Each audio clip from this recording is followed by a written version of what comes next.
Assalamualaikum dear students. Dear student, it's Friday, 12th June 2020. Welcome to all of you in our English tenses class.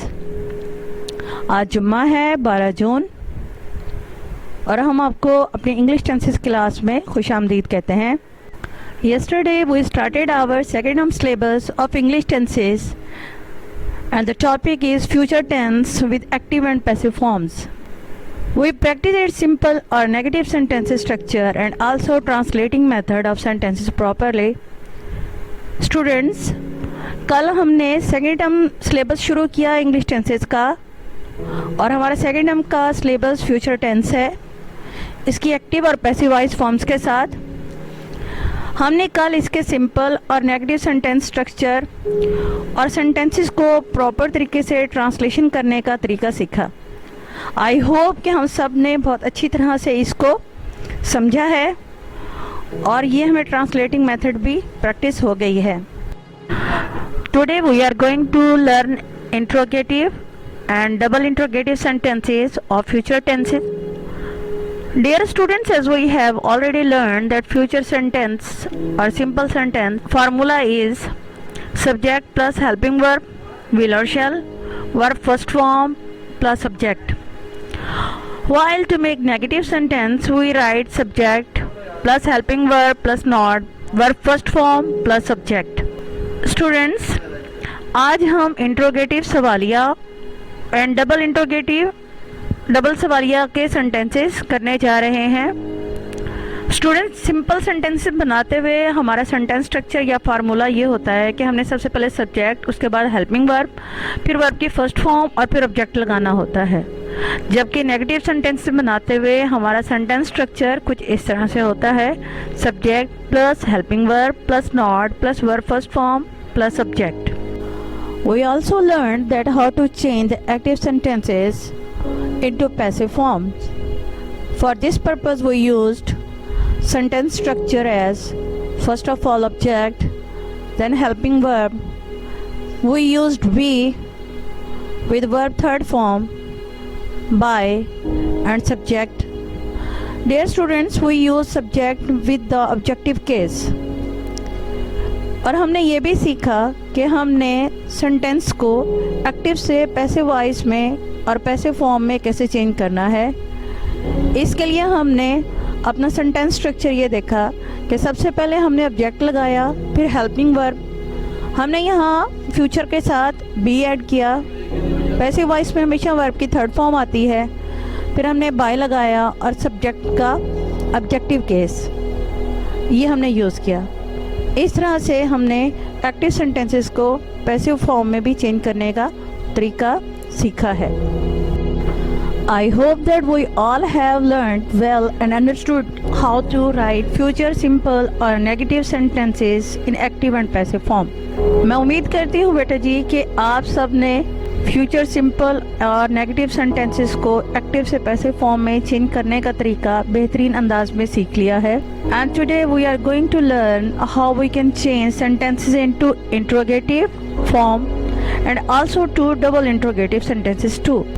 बेटा, आज हम sentences को सवालिया और double सवालिया तरीके से चेंज करना सीखेंगे और उसे ट्रांसलेट करने का तरीका सीखेंगे.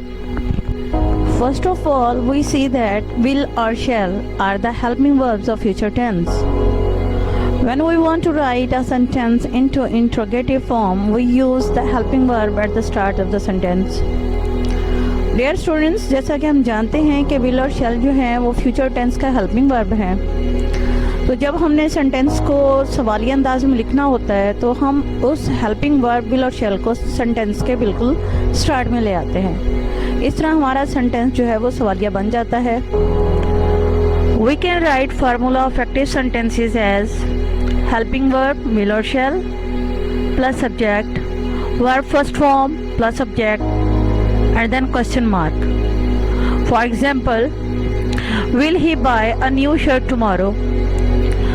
हम सवालिया जुमला बनाते वक्त अपना सेंटेंस स्ट्रक्चर इस तरह से रखते हैं कि सबसे पहले हम हेल्पिंग वर्ब लगाते हैं, फिर हमारा सब्जेक्ट आता है, वर्ब की फर्स्ट फॉर्म प्लस सब्जेक्ट और एंड पे हम क्वेश्चन मार्क लगाते हैं. मसलन क्या वो कल एक न्यू शर्ट खरीदेगा? Now change this sentence into passive form. Will a new shirt be bought by him? In this sentence of passive form, we wrote the sentence with the following structure: helping verb plus subject plus be verb third form plus by plus subject and then question mark. Students, अब हमने इस sentence को passive form में change किया है कि क्या नई शर्ट उससे खरीदी जाएगी. बेटा, इस सेंटेंस को हमने इस फार्मूले के तहत चेंज किया है. सबसे पहले हमने हेल्पिंग वर्ब लगाया, फिर ऑब्जेक्ट, फिर हमने बी यूज़ किया वर्ब की थर्ड फॉर्म, उसके बाद बाय सब्जेक्ट लगाया और एंड में हमने क्वेश्चन मार्क. इस तरह हमारा एक्टिव सेंटेंस पैसिव वॉइस में चेंज हो गया. इसी तरह से हम सारे सेंटेंसेस को एक्टिव से पैसिव फॉर्म में चेंज करते जाएंगे. स्ट्रक्चर बिल्कुल सेम यही रहेगा. Examples to make practice the interrogative sentences in the both forms as active and passive form. Sentence is you will clean the room. Interrogative form is will you clean the room. Dear students, अब हम कुछ sentences की practice करते हैं जो कि interrogative form में है.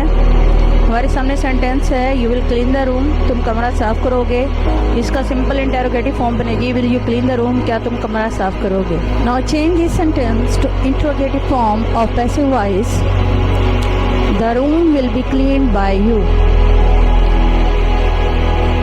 Now we are going to change the sentence into passive form. Will the room be cleaned by you? बेटे जी, अब हम सेंटेंस को पैसिव वॉइस में चेंज करेंगे. The room will be cleaned by you. तो इसका पैसिव वॉइस का interrogative form होगा will the room be cleaned by you. इस तरह से हमारा सिंपल सेंटेंस जो है वो पैसिव में और पैसिव से फिर इंट्रोगेटिव में चेंज हो जाएगा. This is the passive voice of the interrogative sentence of future tense. Example is they will celebrate her birthday. Passive voice form, her birthday will be celebrated by them. And interrogative form is will her birthday be celebrated by them. ये हमारे पास passive voice sentences हैं जो कि interrogative sense में हम change करने वाले हैं. और सेंटेंस हमारे पास है they will celebrate her birthday, वो उसकी बर्थडे सालगिरह मनाएंगे. तो इसका पैसिव फॉर्म बनेगा उसकी बर्थडे उनसे मनाई जाएगी. और इंट्रोगेटिव फॉर्म है क्या उसकी बर्थडे उनसे मनाई जाएगी. Another example of these sentences is she will write her essay very soon. Now we are going to change into passive voice. Her essay will be written by her very soon.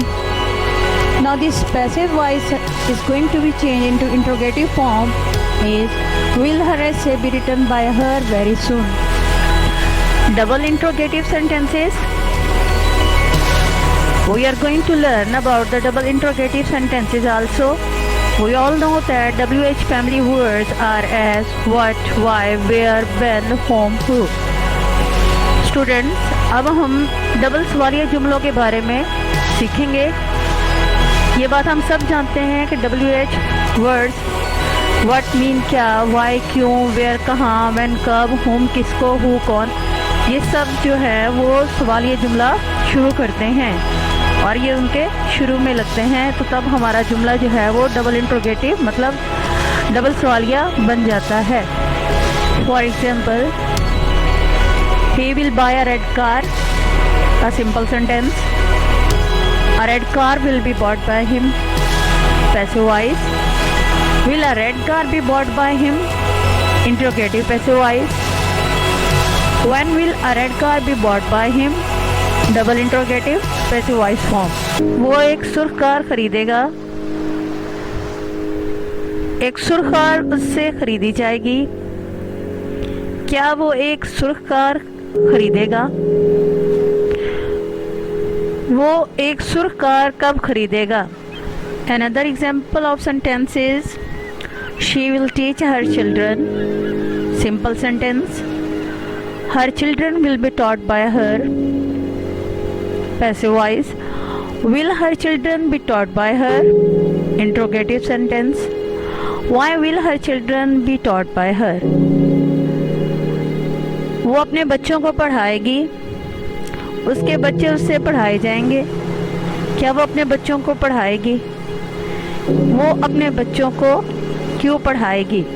Dear students, these are the sentences for practice. After learning all forms of future interrogative or double interrogative sentences, these sentences are going to be solved by you. I hope that all of you are going to do it well.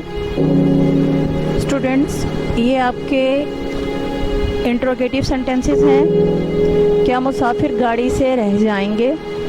Sentence number 2, क्या दुकानदार कम तोलेगा? Sentence number 3, क्या वो आपके सामान की हिफाजत करेंगे? ये सिंपल इंट्रोगेटिव सेंटेंसेस हैं। डबल इंट्रोगेटिव सेंटेंसेस, इस इदारे की सरपरस्ती कौन करेगा? सलीम अपना कर्जा कब वापस करेगा? सेंटेंस नंबर 3, गवाला दूध में पानी क्यों मिलाएगा? बेटा, these are sentences for your practice. You have to do all this work on your classwork notebook. We are going to check it. I hope that you all are going to do well. Best of luck. Now it's end of our lecture. Stay home, stay safe. Take care. Allah Hafiz.